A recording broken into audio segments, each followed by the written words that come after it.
Capítulo 79. Espíritos e fogo.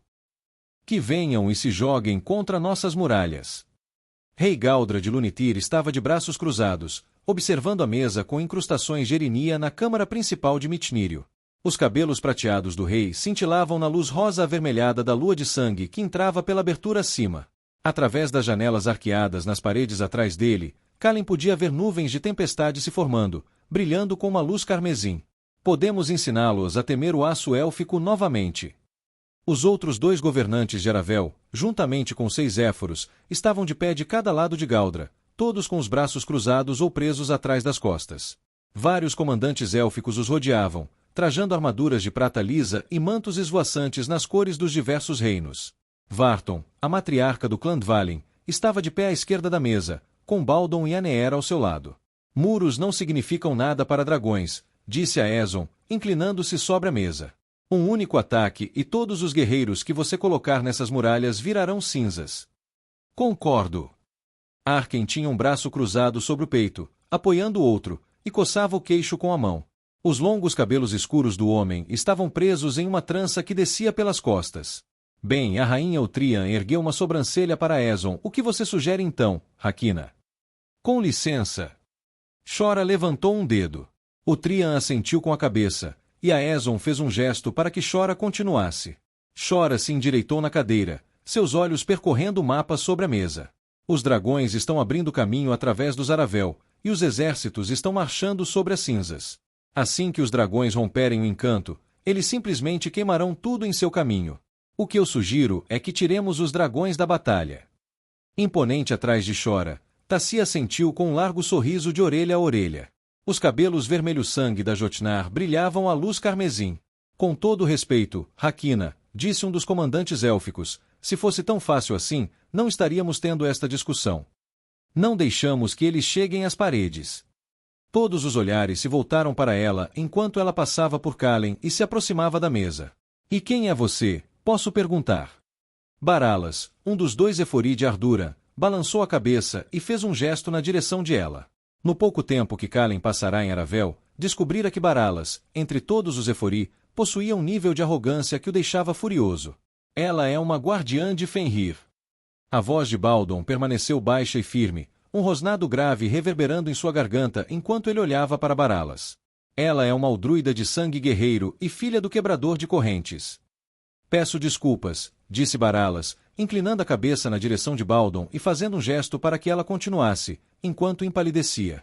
Dan se aproximou de Kalen, e Kalen percebeu o sorriso malicioso em seu rosto apenas pelo tom de sua voz enquanto ele sussurrava, eu amo Baldon pra caralho. Ela deu a Baldon um sorriso suave e acenou com a cabeça. Ela se virou para Shora. Perdoe-me, falei sem pensar. Falar sem ser chamado é o que me orgulha. Continue. Eu já sei o que vou fazer. Prefiro ouvir o seu. Ela inclinou a cabeça, percorrendo o olhar ao redor da mesa antes de continuar. Inclinou-se para a frente, apontando para Aravel no mapa. Se ficarmos sentados esperando, estaremos fazendo exatamente o que eles querem. Mas se conseguíssemos nos aproximar, se conseguíssemos atravessar a floresta e levar a luta até eles antes que percebessem nossa presença, anularíamos o fogo dos dragões. Se chegarmos perto o suficiente, os dragões não conseguiriam nos queimar sem se queimarem também. E se conseguíssemos, de alguma forma, atraí-los para a floresta, não só equilibraríamos um pouco as chances, como talvez aqueles espíritos, os Auditimar, talvez eles pudessem nos ajudar. Ela olhou para Varton, que estava na ponta da mesa com tiras de tecido preto drapeadas sobre sua pelagem branca, as veias douradas em seus chifres negros brilhando. Gavrin nos guiou, a mim e aos meus amigos, pela floresta. Ele disse que você tem uma espécie de pacto com os espíritos? De certa forma, respondeu Varton, com seus olhos de servo fixos em ela. Podemos usar isso, disse ela, batendo na mesa. Se mantivermos os Dvalin Angan por perto e atrairmos os soldados imperiais para a floresta. Gosto da maneira como você pensa, disse Shora. Esse plano é melhor do que o que eu tinha. Kalen não conseguiu conter o sorriso que surgiu em seus lábios ao olhar para ela, sentindo um orgulho imenso. Eles ainda nos dominariam. A Efori Kalen, conhecida como Ara de Lunitir, estava de braços cruzados. Ela mordeu o canto do lábio, erguendo uma sobrancelha enquanto olhava para o mapa. Então eles poderiam recuar, e os dragões devastariam nossas forças. Meus patrulheiros podem ir. O elfo que falou era Talanil, alto capitão dos patrulheiros Aravel.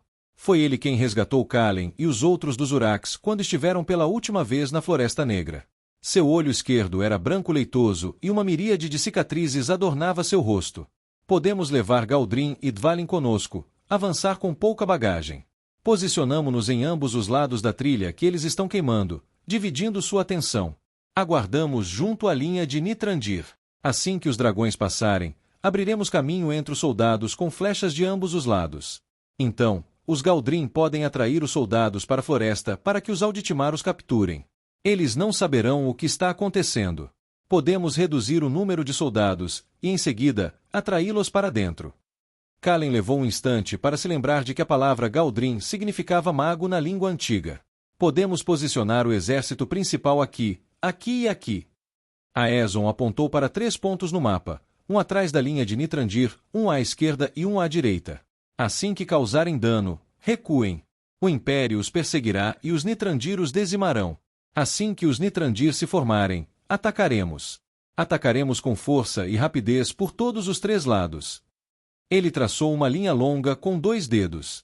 Precisamos usar a floresta a nosso favor, deixar que ela nos proteja enquanto estendemos nossas forças para além do caminho que eles estão abrindo, deixá-los cair voluntariamente em nossas garras e então reduzi-los a pedaços.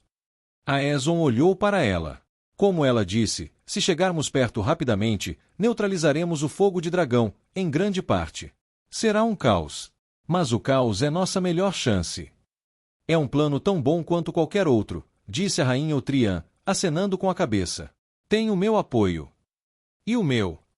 O rei Silmirin, que havia permanecido em silêncio na maior parte do tempo, inclinou a cabeça na direção de Aezon. Fornecerei meu Galdrim real para acompanhar os guardiões. Eu também. O queixo do rei Galdra se ergueu um pouco mais. Kalen ainda não tinha visto o momento em que os 2 reis não tivessem tentado superar um ao outro. Meus agradecimentos, rei Galdra, rei Silmirin. Talanil inclinou a cabeça. Eles serão muito bem-vindos entre nós. Irei com os patrulheiros. Teren não havia dito uma palavra durante todo o tempo. Na verdade, Teren raramente falava perto dos outros elfos. E agora, enquanto falava, a maioria nem sequer se virou para reconhecer suas palavras, com exceção da rainha Otrian e de um dos éforos de Vaelen, Ithilin. Talanil encarou o mapa de pedra por alguns instantes, depois ergueu o olhar. Ele acenou com a cabeça para Teren.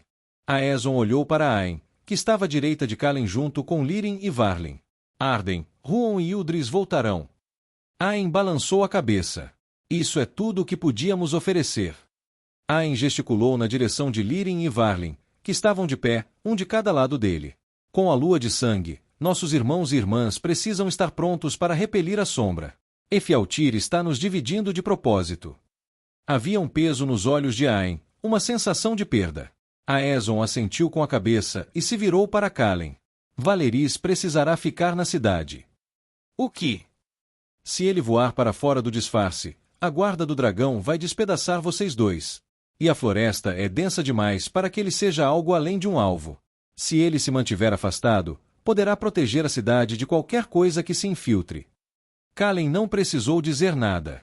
O rugido de Valeris trovejou pelo céu lá fora, ecoando na câmara. Mas, por mais que Kalen detestasse a ideia, era verdade. Ele terá sua chance, disse Aezon, mantendo o olhar fixo em Kalen. Mas não faz sentido desperdiçar a vida dele. Aezon respirou fundo e olhou ao redor da mesa. Reúnam o que precisarem e digam o que precisarem dizer a quem precisarem dizer. Marcharemos imediatamente. Conforme a sala se esvaziava, ela puxou o braço de Kalen. Taner, Yana e eu vamos com os guardas florestais. Não discuta. É onde nos encaixamos melhor. Kalen olhou nos olhos de ela, vendo o azul mudar para âmbar. No fundo, tudo o que ele queria era colocá-la em um lugar seguro, mas nenhum lugar era seguro. Enquanto encarava a irmã, as palavras de Ingvat nas terras queimadas ecoavam em seus ouvidos. Tire-lhes a escolha e você lhes tira quem eles são. Aquelas palavras ganharam um novo significado na mente de Kalen quando ele descobriu que Aezon sabia que ela estava viva o tempo todo. Aezon havia tirado de Kalen a escolha, tirado dele a capacidade de proteger sua irmã, e Kalen se recusava a fazer o mesmo com os outros. Ele respirou fundo, assentiu com a cabeça e então abraçou ela. Vamos superar isso, eu prometo.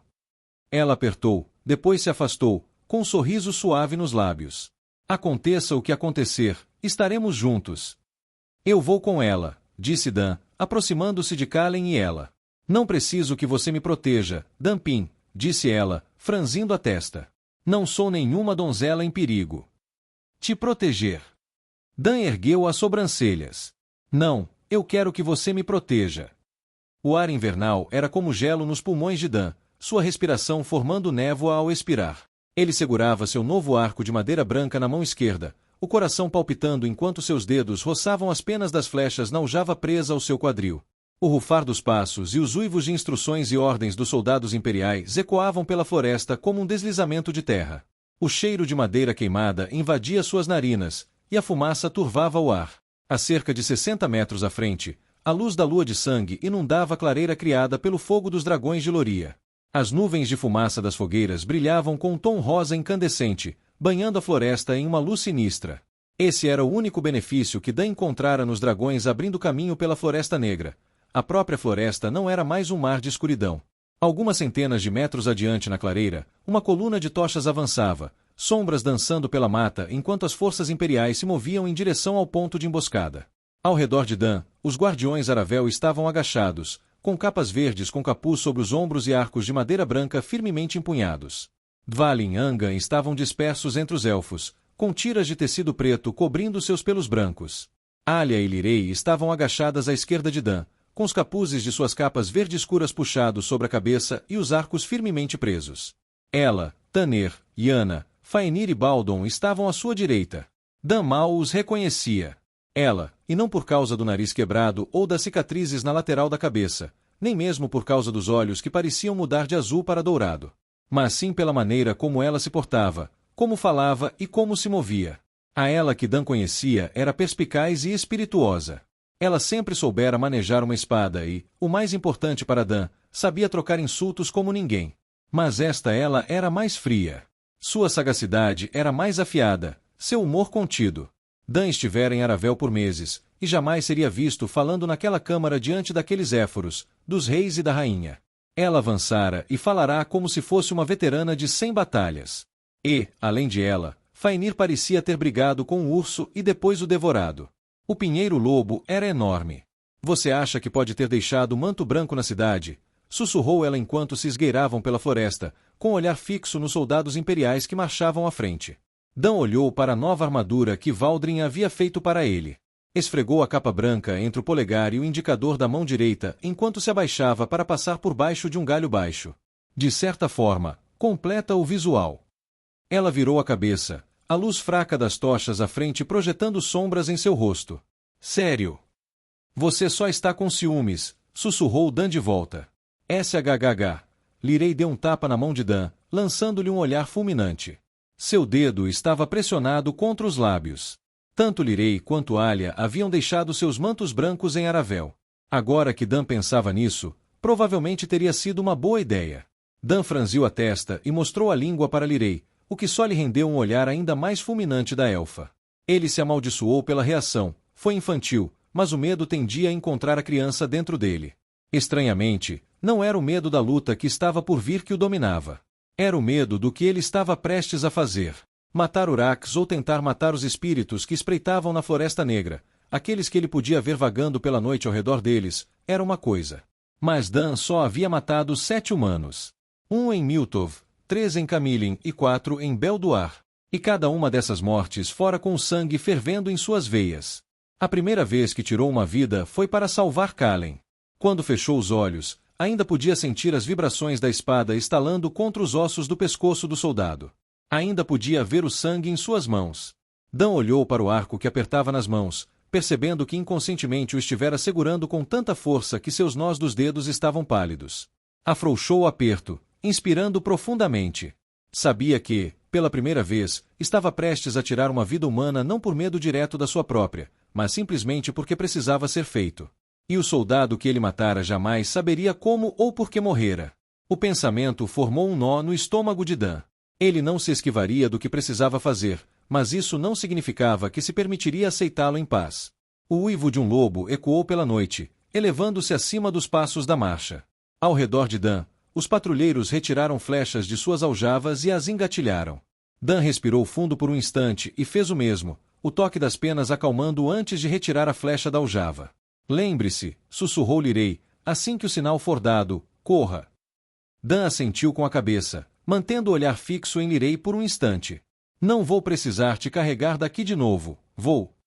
A elfa encolheu as bochechas, depois balançou a cabeça e voltou-se para a clareira à frente. Quando Lirei se virou, Dan pôde ver Alia olhando para ele, seus olhos dourados brilhando à luz da lua de sangue. O quê? Ele murmurou. Assim como sua irmã, Alia balançou a cabeça e olhou de volta para a clareira. Vejo que você tem tanto sucesso com as elfas quanto com as humanas. Os lábios de ela se abriram em um sorriso enquanto ela retirava do cinto 2 espadas curtas que os elfos lhe deram. Sabe, eu gostava mais de você quando pensávamos que você estava morto.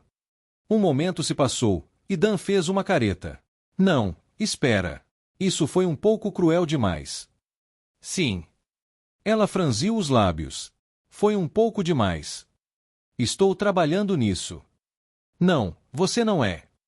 Não, não sou. SHHH, Lirei sussurrou novamente.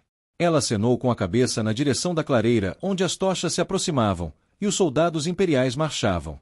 Dan assentiu com a cabeça e, em seguida, ajoelhou-se, sentindo as folhas molhadas se moverem sob ele. Uma das melhores coisas sobre sua nova armadura era que ela não machucava seus joelhos quando ele se ajoelhava. Relaxe. Deixe-se respirar. O cheiro de madeira queimada intensificou-se em suas narinas enquanto ele inspirava profundamente, e ele tossiu quando a fumaça atingiu seu peito. Lirei o encarou novamente com raiva enquanto ele lhe dava um sorriso de desculpas. Ele soltou o ar lentamente, estalando o pescoço para o lado. A espera era o que o estava matando. Contou as batidas do coração enquanto a coluna de soldados de Loria se aproximava na clareira à frente. Era difícil dizer sob a pálida luz carmesim da lua de sangue, mas parecia que a coluna tinha centenas de soldados de largura e se estendia até onde a noite a engolia.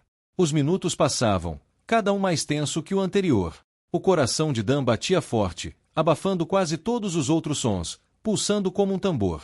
Os soldados estavam agora bem à sua frente, suas tochas espalhando as sombras entrecruzadas das árvores pela vegetação rasteira. O coração de Dan apertou ao ver formas se transformarem na floresta entre a fileira de elfos e a coluna de soldados.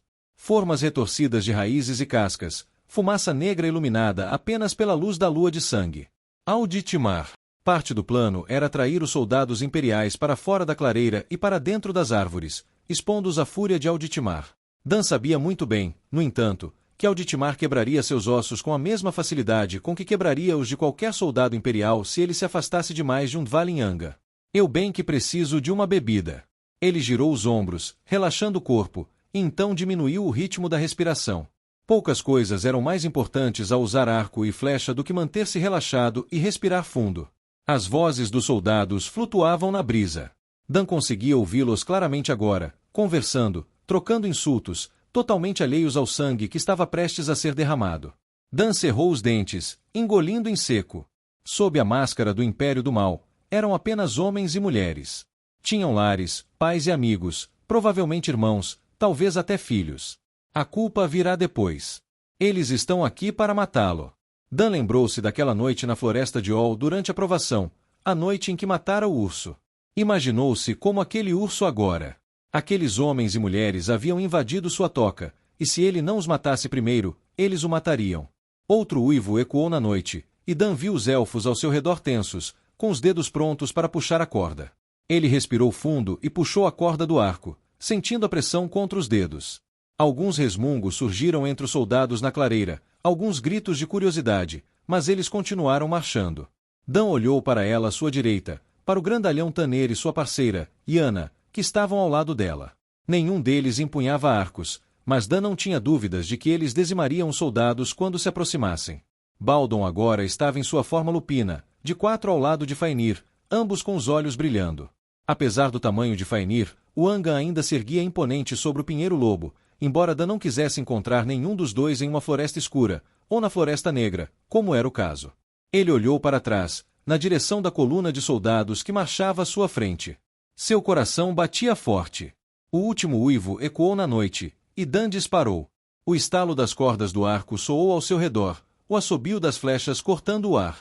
Mesmo sob a pálida luz vermelha, Dan acompanhou a trajetória de sua flecha, observando-a planar entre as árvores e atingir a cabeça de um soldado loriano.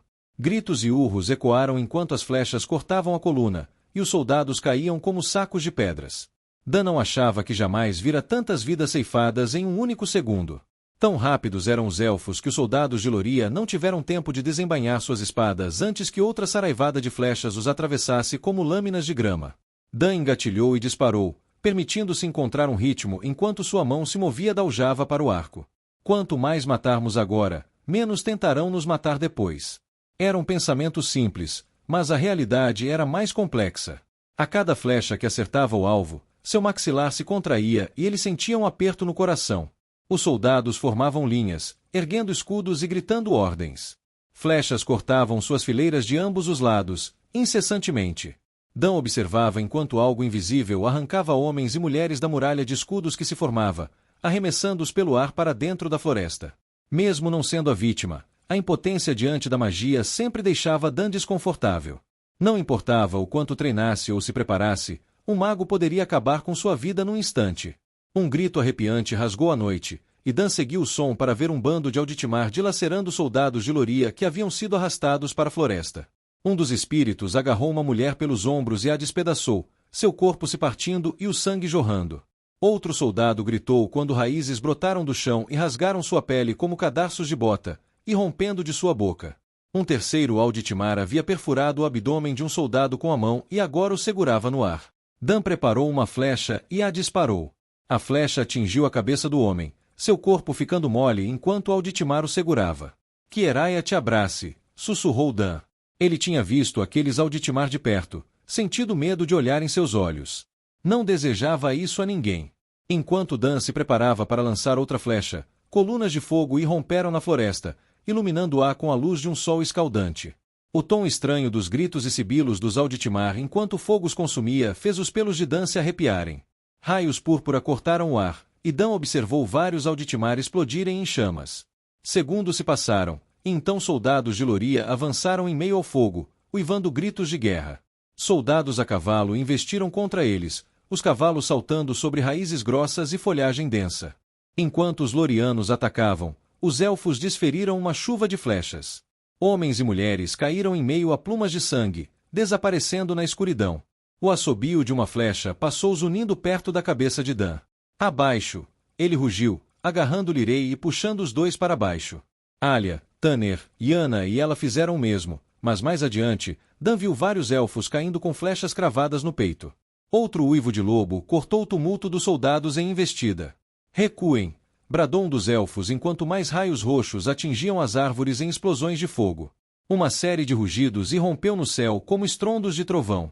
Por favor, que não sejam os malditos dragões, sussurrou Dan, enquanto um relâmpago cortava o céu acima dele. Vai! Lirei agarrou o ombro de Dan e o empurrou para frente. Precisamos voltar para os Nitrandir. Ele olhou para trás e viu Alia e Lirei seguindo ela. Tanner, Yana, Fainir e Baldon também estavam se movendo. Cascos trovejantes ecoaram à direita de Dan, e um cavaleiro de Loria saltou sobre o tronco de uma árvore caída, lança erguida, os olhos fixos nos de Dan. Mas, no instante em que o homem ergueu o ombro, Fainir saltou no ar. O pinheiro-lobo envolveu a garganta do cavaleiro com suas mandíbulas e o arrancou da sela. O cavalo disparou para frente, relinchos ecoando. Continue correndo! Gritou ela. Ela se movia pela densa floresta com a mesma facilidade de Alia, Lirei, correndo com o trote de um lobo, seus olhos brilhando com um brilho dourado. Dan fez menção de virar a cabeça, mas antes que o fizesse, seu olhar recaiu sobre algo em meio às chamas da floresta. Um homem cravando uma espada negra no abdômen de um Alditimar. A fumaça negra que envolvia o corpo do Alditimar se dissipou em uma nuvem, seus olhos brancos embaçando para cima. O homem virou a cabeça, e Dan reconheceu a pele pálida e doentia e os olhos negros que sedentos de luz. Até mesmo os redemoinhos azuis em seu manto combinavam com os do véu que eles haviam enfrentado em Belduar. Enquanto encarava o chão, o pé de Dan bateu em algo na floresta e ele caiu de lado. Sua armadura amorteceu o impacto quando seu cotovelo se chocou contra uma raiz, mas ele conseguiu se equilibrar com o rosto. Uma onda de dor o atingiu na cabeça e estrelas brilharam diante de seus olhos. Uma mão o agarrou pelo capuz da capa, erguendo-o com força. Ele se levantou rapidamente, escorregando na terra. Vai! Vai! Ela gritou, empurrando-o para a frente.